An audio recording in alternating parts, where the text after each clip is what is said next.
این اولین ویدیو یوتیوب منه و من اصلا نمیدونم چجوری قراره پیش بره.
کجا گمم کردی؟ شاید یه روز سر، شاید یه نیمه شب دلت بخواد بشه برگردی به عقب.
خب من اومدم سراغ نقاشی تا یه جاهاییشو پیش بردم و خیلی جیگر شده بذارید نشون بدم. فکر کنم باید دوربین رو برگردونم.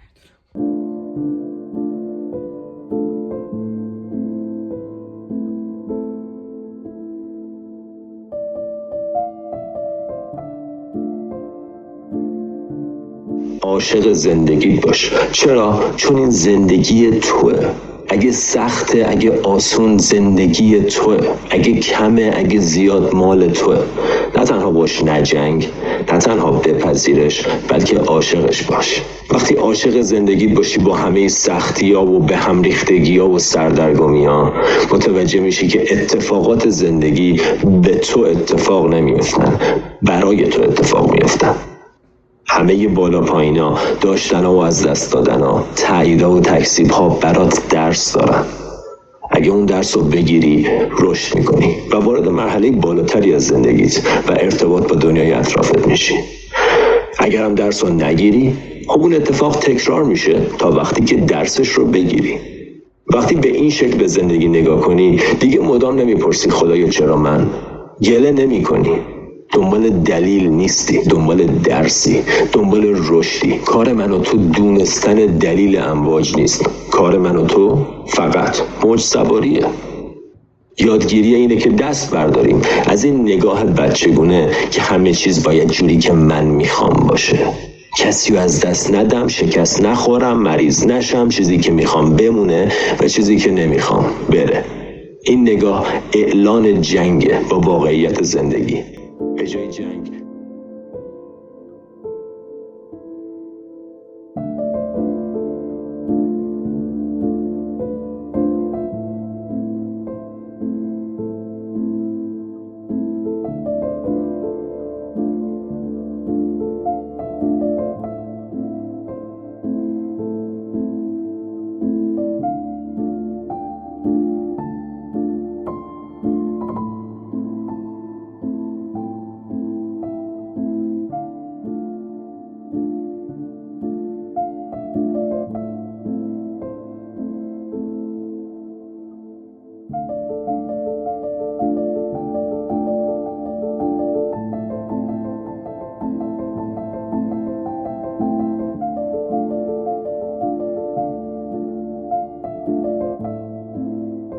توجهمو گذاشتم روی دنیای درونیم. کارهای بیرونی خود به خود درست شدن و به بهترین شکل پیش رفتن.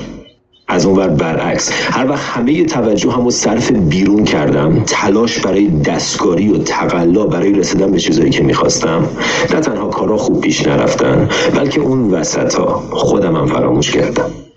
برای همین هر وقت زیادی درگیر کارهای بیرون میشم و از خودم فاصله میگیرم، فقط به یاد یه جمله میافتم و اون اینه: As within, so without.